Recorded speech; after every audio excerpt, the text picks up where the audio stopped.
పశ్చిమ గోదావరి జిల్లా ఉండి మండలం మహదేవపట్నంలో డిప్యూటీ స్పీకర్ కనుమూరు రఘురామకృష్ణరాజు పర్యటించారు. గ్రామంలో మంచినీటి చెరువు అభివృద్ధి పనులకు ఆయన శ్రీకారం చుట్టారు. 20 ఏళ్ల తర్వాత మంచినీటి చెరువు అభివృద్ధికి గ్రామస్తులు ముందుకు రావడం శుభపరిణామమని చెప్పారు డిప్యూటీ స్పీకర్. మంచినీటి చెరువు లోతు తగ్గి నీటి కోసం ప్రజలు ఇబ్బంది పడ్డారని, ఇప్పుడు చెరువు ప్రక్షాళన చేయడం సంతోషదగ్గ విషయమన్నారు. మార్చి నెలాఖరికి వేసవి అవసరమైన నీరు నింపే విధంగా చర్యలు తీసుకున్నామని తెలిపారు కనుమూరు రఘురామకృష్ణరాజు.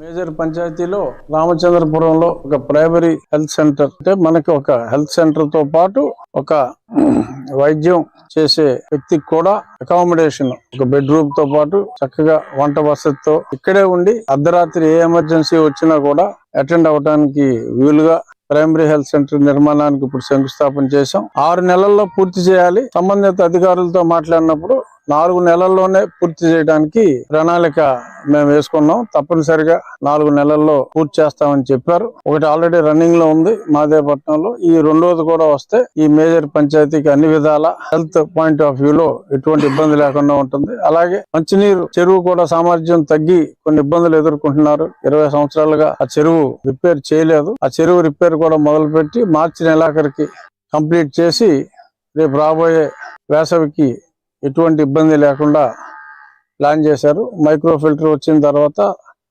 తాగునీటి అవసరాలకు కూడా ఎటువంటి ఇబ్బంది లేకుండా మైక్రో ఫిల్టర్ వాటర్ సరిపోతుంది.